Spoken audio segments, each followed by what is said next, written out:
күшті ғой бұл кітап, білесіздер ма? Қандай күшті екен, білесіздер ма?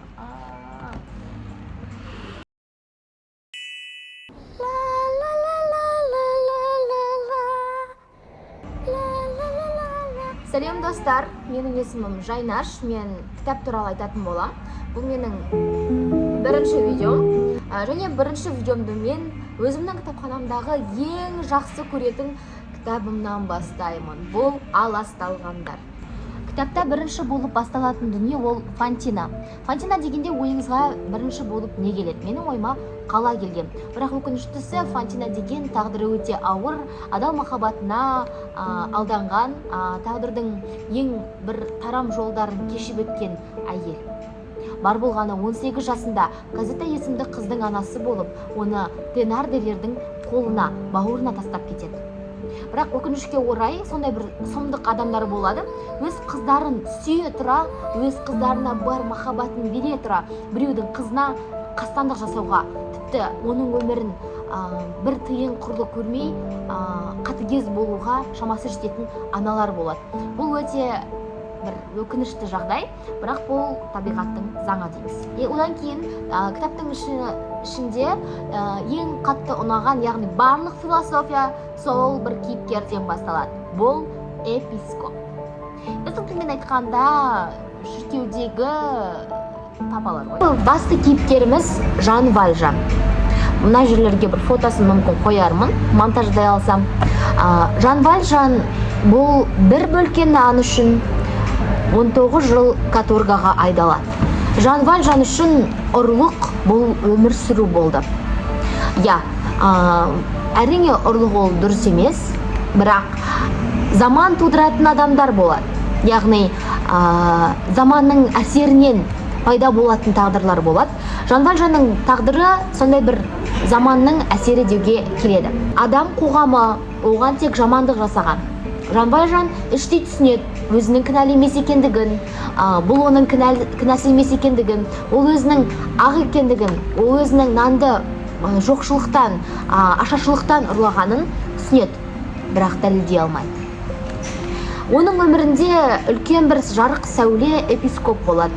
Жалпы әрбір адамның өмірінде жақсылық жасауға, мейірімді болуға, адамзат үшін күресуге, адамзатты сүюге, үміттенуге, армандауға әсер ететін бір жарық сәуле бар. Сол жарық сәуленің үлкен басты кейіпкері біздің епископ, яғни философияның барлығы сода.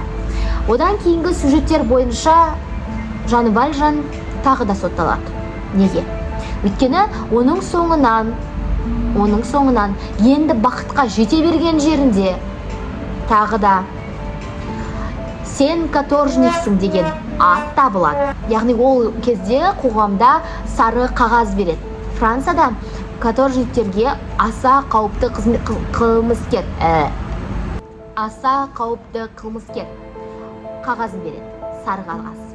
Бостандыққа шыққанмен жаны мен рухы азат емес адам өзін ешқашан азат сезінбейді. Міне солай ол епископтың айтқан бір ауыз сөзін өмірінің соңына дейін жарық сәуле ретінде өшірмей сақтап келеді. Айта кетейік, кітапқа сыни көзқарас ретінде қарайтын болсақ, Гюго өзінің ойларын, ішкі күйін, азаттық, бостандық, Францияның тарихы, адам жанының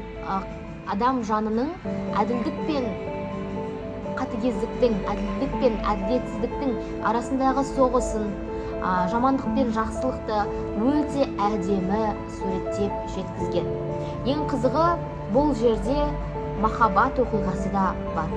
Махаббат оқиғасы ең бір сүйкімді кейіпкеріміз Казета мен ержүрек кейіпкеріміз Марис есімді жігіттің арасында болады. Кто эта девушка? Казета.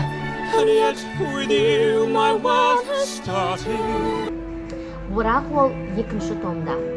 Бірінші том Жан Вальжанның қайтадан екінші рет каторгаға айдалып, тағы да 4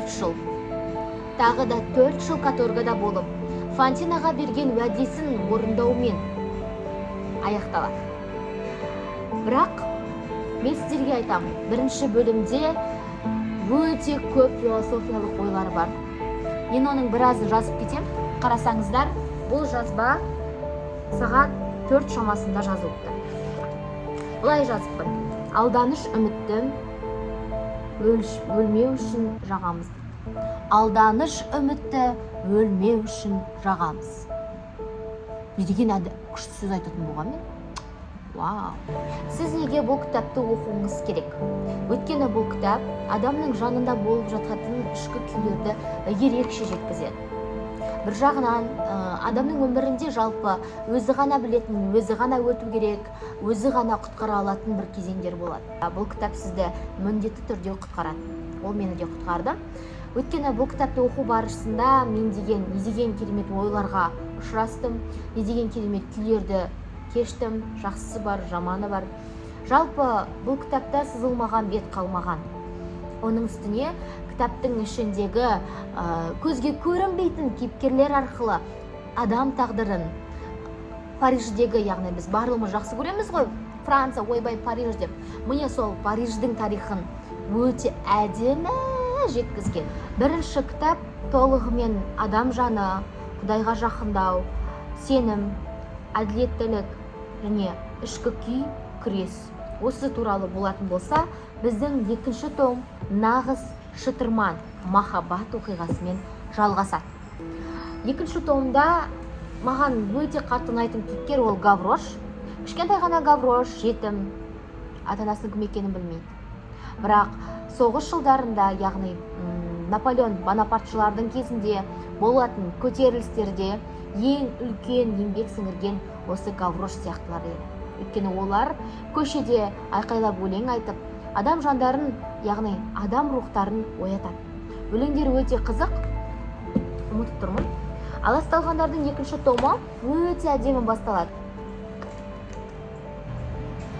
Кішкене ғана қорытындыла айтатын болсам, мен жақсы түсіндіріп бере алдым деген ойда емеспін, бірақ сюжетін кішкене айтып өттім. Бұл кітап неге оқылу керек? Бір ғана сөзбен жауап берейін: өзіңізді табу үшін. Қазіргі кезде өзімді іздеймін дейтіндер көбейіп кеткен. Онда сіз кітап оқу арқылы өзіңізді табыңыз. Бірақ айтарым, психология, коуч, самый богатый папа, бедный папа емес, бірінші ішімізді байытып алайық. Одан кейін барып ақшалай байи береміз. Жалпы кітап туралы қысқаша айтар болсам, кітап адам өмірін шынымен де өзгертеді.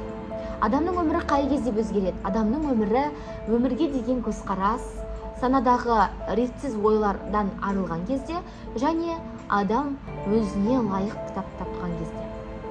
Менің жанрымдағы кітап осы. Мен бұны қалай жақсы көретінімді білсеңіздер ғой. Кітаптың ішінде сіз Париждің тарихын көресіз. Сонымен қатар Вальжанның адалдық үшін, әділдік үшін күресін. Оның үстіне ішкі ар-ожданның мықтылығын, рухтың қайсарлығын, кез келген ситуацияда, кез келген өмірде кездесетін қиындықтарда басыңызды тік көтеріп, алдыға жүру үшін берілетін күштің қайдан алынатынын анықтайсыз. Кітап пайдалы болсын. Кітапты Қасым кітап дүкенінен сатып алсаңыздар болады. Мен сіздерді күтемін. Жаным.